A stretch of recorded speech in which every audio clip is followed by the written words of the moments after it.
อันนี้มันเซียวซานเด้อเซียวซานการหาปลาคือว่าน้ำเนาะอืมด็อกเตอร์เซียมทีโอ้มื้อนี้มาไกลเติบเด้นี่บัวตะเมาหัวน้ำเมาเนาะพื้นที่ธรรมชาติสวยงาม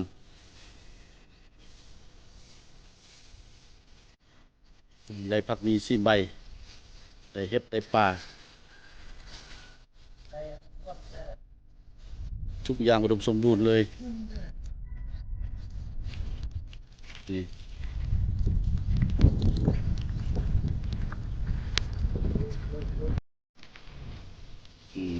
ต่อลงไปบัดนี้โอ้เป็นแต่ของแท้เลยพี่น้องธรรมชาติธรรมชาติ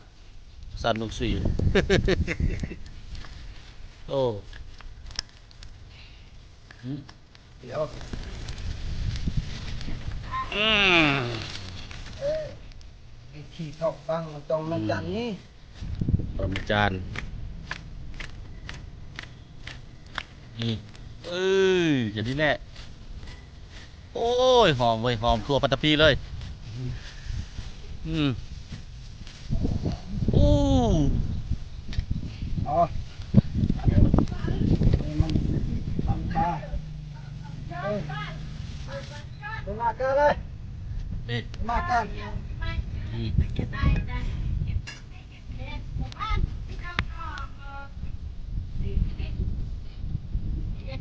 รถใส่เด้เอาอย่างนั้นอย่างนั้นเอาอีกฝั่งหนึง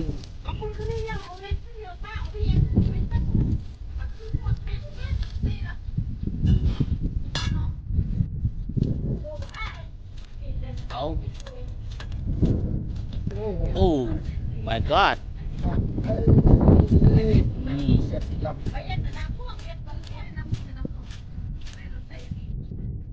อืม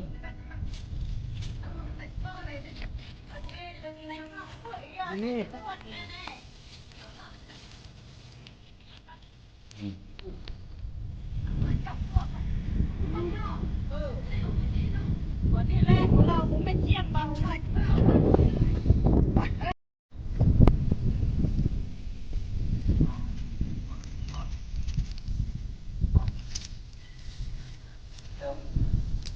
แล้วชอบชอบตามเนื้อนี่เราเป็นมันได้มันเปิดนอนเสียเอามันเด้อ ไป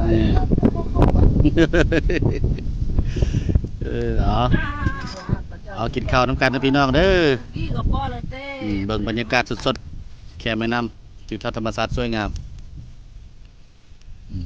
มีแต่ผักมี4ใบเนาะอุดมสมบูรณ์